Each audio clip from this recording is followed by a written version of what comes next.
اور اگر دینا ہو تو غار میں سلا کر بھی ولایت عطا کر دی جاتی ہے۔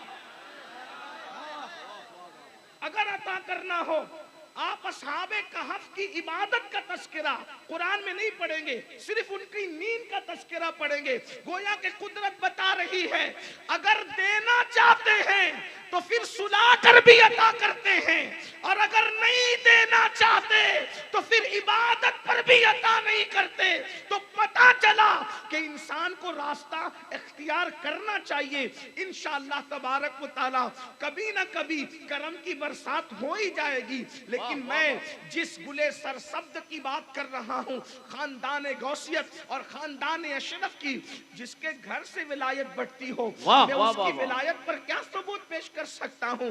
لیکن اللہ اکبر، آج ہر ننگے دھڑنگے کو بھی ولی مانا جاتا ہے۔ اللہ اکبر، اسی طریقے سے جھوٹی شہرتیں کر دی جاتی ہے، الگ الگ معاملات کر دیے جاتے ہیں۔ لیکن سرکار غوث اعظم فرماتے ہیں ولی کی 12 صفتیں ہوتی ہے، ولی کے اندر 12 صفتیں ہوتی ہے۔ اگر ولی پہچاننا ہو تو آپ امامے کے پیچ و خم سے نہیں پہچان سکتے، جبوں کی خوبصورتی سے نہیں پہچان سکتے۔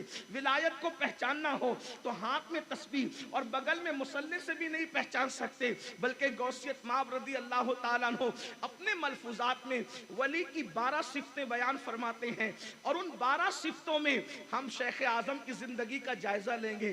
کیا یہ 12 صفتیں میں، یہ 12 صفتوں میں حضور شیخ اعظم کی زندگی کا کوئی گوشہ ملتا ہے؟ اگر ملتا ہے تو پھر بات اپنی جگہ ہوگی، اور اللہ اکبر پھر گفتگو ہوگی۔ میں بہت طویل گفتگو نہیں کروں گا، لیکن اختصار کے ساتھ سرکار غوثیت معاف فرماتے ہیں ولی میں 2 صفتیں جو ہوتی ہے وہ اللہ رب العزت کی 2 صفات کا مظہر ہوتا ہے۔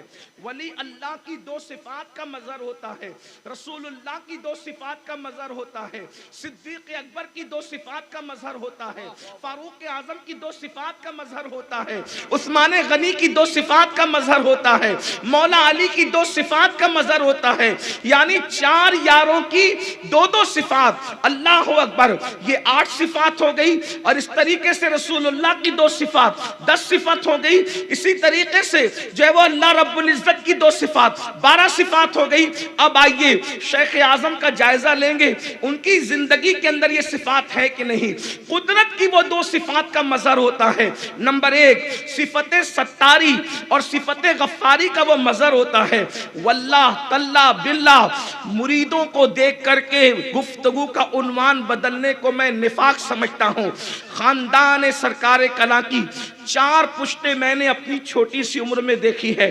میں نے حضور سرکار کلاں کی بھی زیارت کی ہے، حضور شیخ اعظم کی بھی زیارت کی ہے، حضور محمود میاں کی بھی زیارت کر رہا ہوں، اور ان کے شہزادے حامد میاں کو بھی ہم ان کی زیارت کر رہے ہیں۔ یعنی اتنی مختصر سی عمر میں اللہ نے ہمیں سرکار اشرف کے خانوادے کی 4 پشتوں کو دکھایا، زیارت کرایا۔ لیکن پھر کہتا ہوں انتہائی انصاف کے ساتھ گفتگو کروں گا۔ اس کی وجہ یہ ہے، یہ منبر بڑا ذمہ دار منبر ہے۔ کیوں؟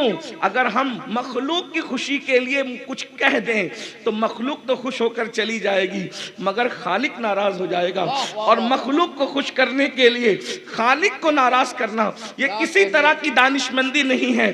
اللہ اکبر، صفت ستاری اور صفت غفاری کا وہ مظہر ہوتا ہے جو اللہ کا ولی ہوتا ہے۔ صفت ستاری کیا مطلب؟ جس کے عیب دیکھیں اس کے عیب کو چھپا دیں۔ آپ دیکھیں ماں بھی اگر عیب دیکھے بیٹے کے تو وہ کم سے کم اس کے باپ کو ضرور بتاتی ہے، بھائیوں کو ضرور بتاتی ہے، مگر میرا اللہ کتنا ستار ہے۔